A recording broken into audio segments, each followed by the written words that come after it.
paz do Senhor, explicando a Bíblia comigo, Pastor Carlos.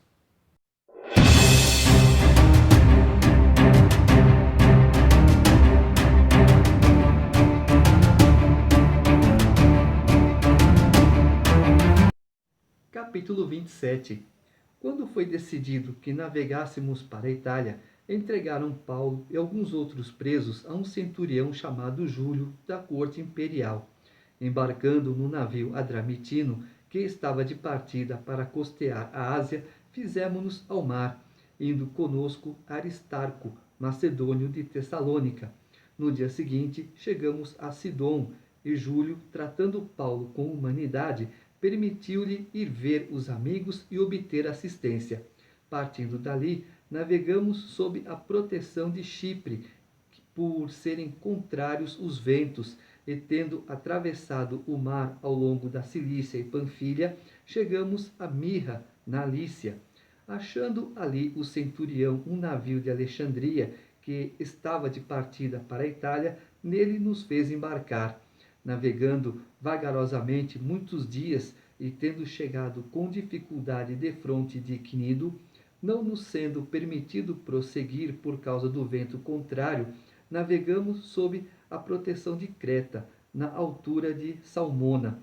Costeando-a penosamente, chegamos a um lugar chamado Bons Portos, perto do qual estava a cidade de Lazéia. Proteção de Chipre. Não é um deus, é a ilha, as montanhas, aquela parte rochosa, elas davam proteção em relação aos ventos. Não tem nenhum deus aqui.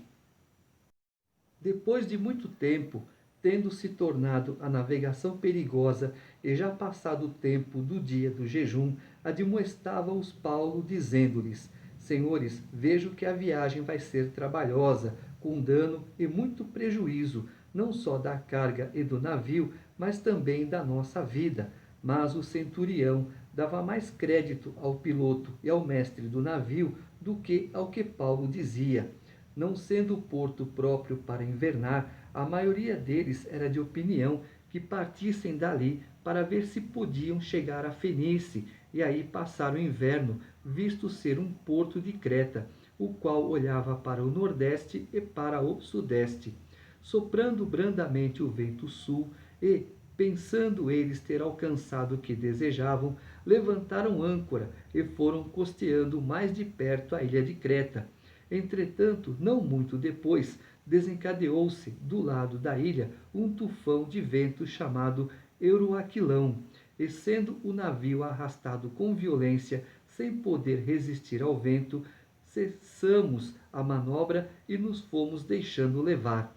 Passando sob a proteção de uma ilhota chamada Cauda, a custo conseguimos recolher o bote, e, levantando este, usaram de todos os meios para cingir o navio, e temendo que dessem na Sirte, arraiaram os aparelhos e foram ao léu. Açoitados severamente pela tormenta, no dia seguinte já aliviaram o navio, e ao terceiro dia nós mesmos, com as próprias mãos, lançamos ao mar a armação do navio, e não aparecendo havia já alguns dias, nem sol nem estrelas, caindo sobre nós grande tempestade, dissipou-se afinal toda a esperança de salvamento. Havendo todos estado muito tempo sem comer, Paulo, pondo-se em pé no meio deles, disse: Senhores, na verdade era preciso terem-me atendido e não partir de Creta para evitar este dano e perda. Mas já agora vos aconselho bom ânimo, porque nenhuma vida se perderá de entre vós, mas somente o navio. Porque esta mesma noite um anjo de Deus, de quem eu sou e a quem sirvo, esteve comigo, dizendo: Paulo, não temas, é preciso que compareças perante César, e eis que Deus, por sua graça, te deu todos quantos navegam contigo. Portanto, senhores, tende bom ânimo, pois eu confio em Deus que sucederá do modo por que me foi dito. Porém, é necessário que vamos dar a uma ilha. Deus tem promessa na sua vida? Simplesmente fique na posição. Mantenha-se obediente a Deus. Mantenha-se afastado das coisas erradas. E tenha assim, ó, Deus tem uma promessa na minha vida. Eu estou no caminho certo. Eu tinha medo de avião. Falei, só entro no avião morto, porque eu não tenho como me defender. Mas certa vez me convidaram, olha, você precisa ir para lá. Eu falei, só se for de avião não ando, portanto não vou. Mas aí é como se Deus falasse assim, só cai se eu fizer isso. Enquanto estou assim, não tem perigo. Aí eu me lembrei, eu posso ir para onde eu for. Deus tem uma promessa na minha vida. Eu procuro andar corretamente, então nada me acontecerá. Amém?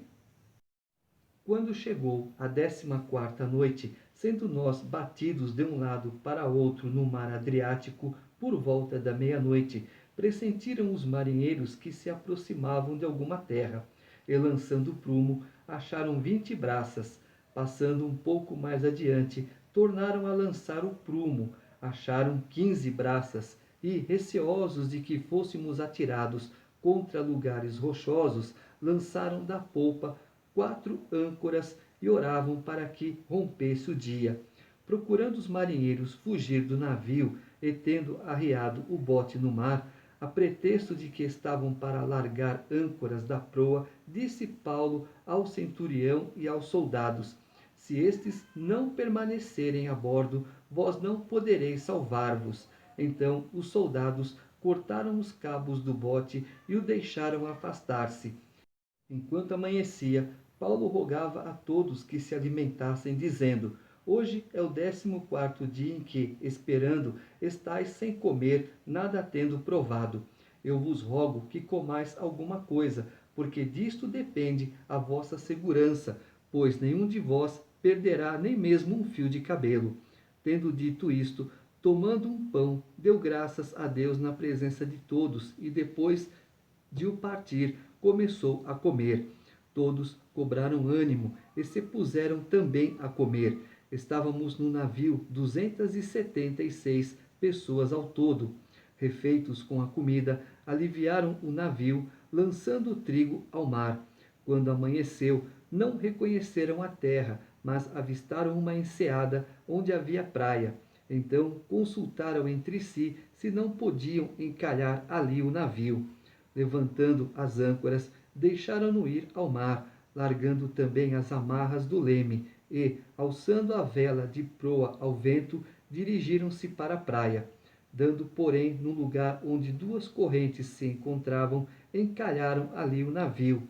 A proa encravou-se e ficou imóvel, mas a polpa se abria pela violência do mar. O parecer dos soldados era que matassem os presos, para que nenhum deles nadando fugisse. Mas o centurião, querendo salvar a Paulo, impediu-os de o fazer e ordenou que os que soubessem nadar fossem os primeiros a lançar-se ao mar e alcançar a terra. Quanto aos demais, que se salvassem uns em tábuas e outros em destroços do navio. E foi assim que todos se salvaram em terra. Quando Deus está com você, por pior que seja a situação, Ele te livra. Capítulo 28. Uma vez em terra, verificamos que a ilha se chamava Malta. Os bárbaros trataram-nos com singular humanidade, porque acendendo uma fogueira, acolheram-nos a todos por causa da chuva que caía e por causa do frio. Tendo Paulo ajuntado e atirado à fogueira um feixe de gravetos, uma víbora, fugindo do calor, prendeu-se-lhe a mão. Quando os bárbaros viram a víbora pendente da mão dele, disseram uns aos outros: certamente este homem é assassino, porque, salvo do mar, a justiça não o deixa viver. Porém ele, sacudindo o réptil no fogo, não sofreu mal nenhum. Mas eles esperavam que ele viesse a inchar ou a cair morto de repente. Mas, depois de muito esperar, vendo que nenhum mal lhe sucedia, mudando de parecer, diziam ser ele um deus.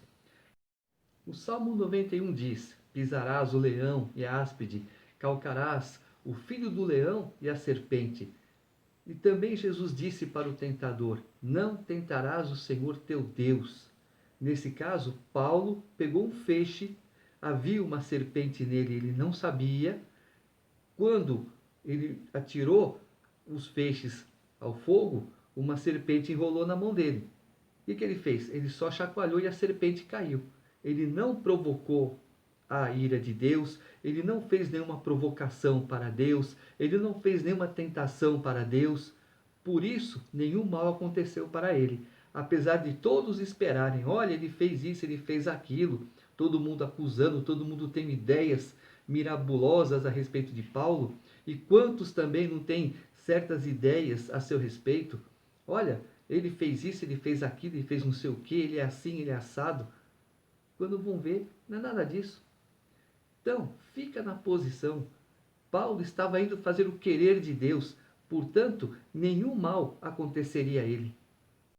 Perto daquele lugar havia um sítio pertencente ao homem principal da ilha, chamado Públio, o qual nos recebeu e hospedou benignamente por 3 dias. Aconteceu achar-se enfermo de disenteria, ardendo em febre, o pai de Públio. Paulo foi visitá-lo e, orando, impôs-lhe as mãos e o curou. À vista deste acontecimento, os demais enfermos da ilha vieram e foram curados, os quais nos distinguiram com muitas honrarias, e tendo nós de prosseguir viagem, nos puseram a bordo tudo o que era necessário. Ao cabo de 3 meses, embarcamos num navio alexandrino, que invernara na ilha e tinha por emblema Dióscuros. Tocando em Siracusa, ficamos ali 3 dias, donde, bordejando, chegamos a Régio. No dia seguinte, tendo soprado o vento sul em 2 dias, chegamos a Puteoli, onde achamos alguns irmãos que nos rogaram ficássemos com eles 7 dias, e foi assim que nos dirigimos a Roma. Tendo ali os irmãos ouvido notícias nossas, vieram ao nosso encontro até a praça de Ápio e as 3 vendas. Vendo-os Paulo e dando por isso graças a Deus, sentiu-se mais animado. Vê só, quem está narrando aqui é Lucas. Então, nós estávamos, vieram ao nosso encontro, Paulo chegou assim, Paulo chegou assado. Tudo isso é o que? Narrativas de Lucas. Uma vez em Roma, foi permitido a Paulo morar por sua conta, tendo em sua companhia o soldado que o guardava. 3 dias depois, ele convocou os principais dos judeus e, quando se reuniram, lhes disse: Varões, irmãos, nada havendo feito contra o povo ou contra os costumes paternos, contudo vim preso desde Jerusalém, entregue nas mãos dos romanos, os quais, havendo-me interrogado, quiseram soltar-me, sob a preliminar de não haver em mim nenhum crime passível de morte. Diante da oposição dos judeus, senti-me compelido a apelar para César, não tendo eu, porém, nada de que acusar minha nação. Foi por isso que vos chamei, para vos ver e falar, porque é pela esperança de Israel que estou preso com esta cadeia. Então eles lhe disseram: Nós não recebemos da Judéia nenhuma carta que te dissesse respeito. Também não veio qualquer dos irmãos que nos anunciasse ou dissesse de ti mal algum. Contudo, gostaríamos de ouvir o que pensas, porque na verdade é corrente a respeito desta seita que, por toda parte, é ela impugnada.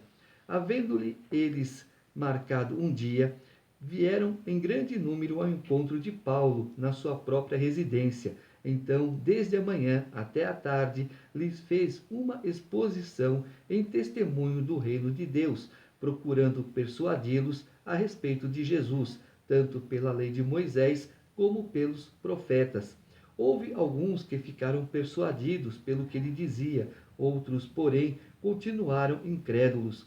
E havendo discordância entre eles, despediram-se dizendo Paulo estas palavras: Bem falou o Espírito Santo a vossos pais, por intermédio do profeta Isaías, quando disse: Vai a este povo e dize-lhe: De ouvido ouvireis e não entendereis, vendo vereis e não percebereis, porquanto o coração deste povo se tornou endurecido, com os ouvidos ouviram tardiamente, e fecharam os olhos, para que jamais vejam com os olhos, nem ouçam com os ouvidos, para que não entendam com o coração, e se convertam, e por mim sejam curados. Tomai, pois, conhecimento de que esta salvação de Deus foi enviada aos gentios, e eles a ouvirão.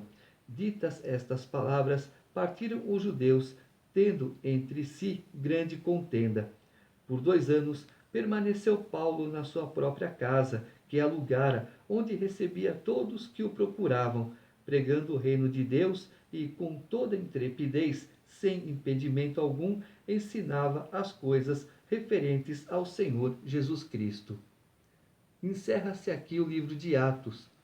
A vida de Paulo também foi encerrada conforme a história diz que ele foi decapitado. Não importa onde Paulo esteja, o importante é o que ele fez, o que está registrado na história de Paulo, o que foi feito por Paulo, e tudo isso serve de exemplo para nós. E de uma coisa é certa, Paulo hoje dorme, ele descansa, porque naquele dia Jesus chamará Paulo, todos os outros Paulos e todos os outros que estiverem dormindo em Jesus Cristo.